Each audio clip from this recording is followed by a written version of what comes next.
Primeira Epístola de Paulo aos Coríntios, capítulo 15. Irmãos, quero lembrar-lhes o evangelho que lhes preguei, o qual vocês receberam, no qual estão firmes. Por meio deste evangelho, vocês são salvos, desde que se apeguem firmemente nas palavras que vos preguei. Caso contrário, vocês têm crido em vão.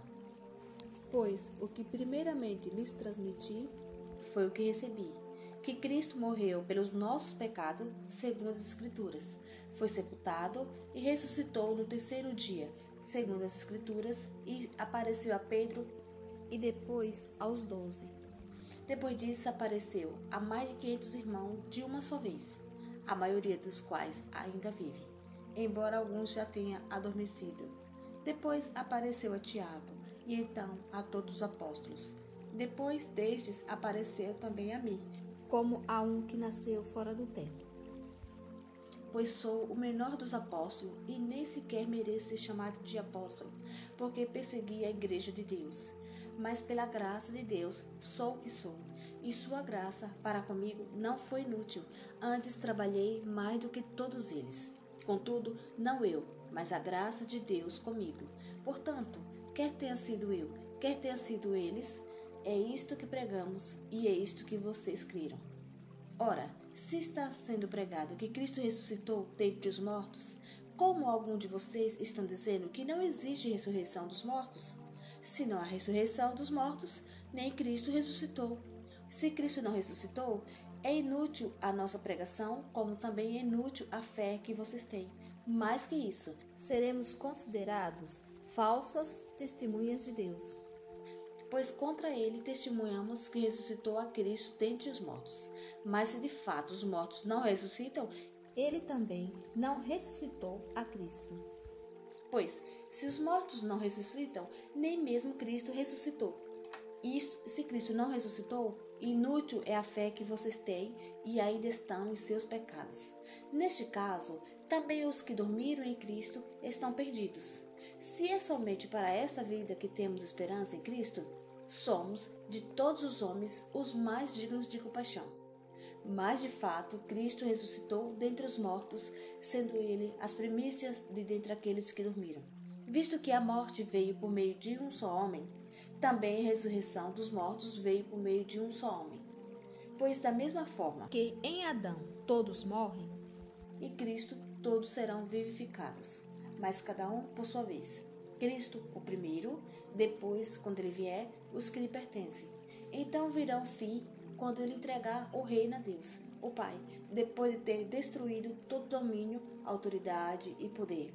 Pois é necessário que ele reine até que todos os seus inimigos sejam postos debaixo dos seus pés.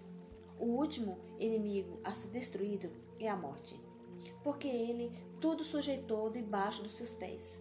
Ora, quando se diz que tudo lhe foi sujeito, fica claro que isso não inclui o próprio Deus, que tudo submeteu a Cristo. Quando, porém, tudo lhe estiver sujeito, então o próprio Filho se sujeitará àquele que todas as coisas lhe sujeitou, a fim de que Deus seja tudo em todos. Se não há ressurreição, que farão aqueles que se batizam pelos mortos? Se absolutamente os mortos não ressuscitam, por que se batismam por eles? Também nós, por que estamos nos expondo ao perigo o tempo todo? Todos os dias enfrento a morte, irmãos.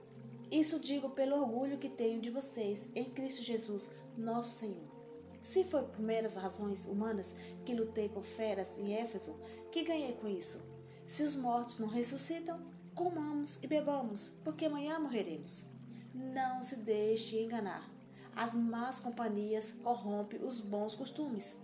Como justos, recupere o bom senso e pare de pecar. Pois alguns há que não tenham conhecimento de Deus. Digo isso para a vergonha de vocês. Mas alguém pode perguntar: como ressuscitam os mortos? Com que espécie de corpo virão? É insensato. O que você semeia não nasce, a não ser que morra. Quando você semeia, não semeia o corpo que virá a ser, mas apenas uma simples semente, como de trigo ou de alguma outra coisa. Mas Deus lhe dá um corpo, como determinou, e a cada espécie de semente dá seu corpo apropriado. Nem toda a carne é a mesma. Os homens têm uma espécie de carne, os animais têm outra, as aves outra e os peixes outra. Há corpo celeste e há corpo terrestre. Mas o esplendor dos corpos celestes é um e dos corpos terrestres é outro. Um é o esplendor do sol, o outro da lua e o outro o das estrelas. E as estrelas diferem em esplendor umas das outras. Assim será com a ressurreição dos mortos. O corpo que é semeado é perecível e ressuscita imperecível. É semeado em desonra e ressuscita em glória. É semeado em fraqueza e ressuscita em poder. É semeado um corpo natural e ressuscita em corpo espiritual. Se há corpo natural, há também corpo espiritual. Assim está escrito: o primeiro homem, Adão, tornou-se um ser vivente. O último Adão, espírito vivificante, não foi o espiritual que veio antes, mas o natural. Depois dele, o espiritual.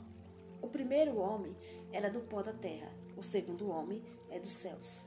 Os que são da terra são semelhantes ao homem terreno, os que são dos céus ao homem celestial. Assim como tivemos a imagem do homem terreno, teremos também a imagem do homem celestial. Irmãos, eu lhes declaro que carne e sangue não pode herdar o reino de Deus, nem o que é perecível pode herdar o imperecível. Eis que lhes digo o mistério. Nem todos dormiremos, mas todos seremos transformados num momento, num abrir e fechar de olhos, ao som da última trombeta.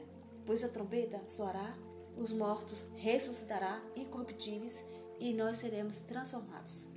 Pois é necessário que aquilo que é incorruptível se revista de incorruptibilidade, e aquilo que é mortal se revista de imortalidade.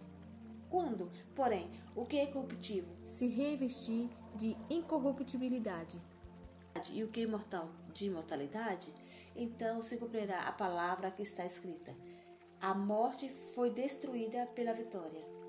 Onde está, ó morte, a sua vitória? Onde está, ó morte, o seu aguilhão? O aguilhão da morte é o pecado, e a força do pecado é a lei. Mas graças a Deus que nos dá a vitória por meio do nosso Senhor Jesus Cristo. Portanto, meus amados irmãos, mantenham-se firmes e que nada os abale. Sejam sempre dedicados à obra do Senhor, pois vocês sabem que no Senhor o trabalho de vocês não será inútil.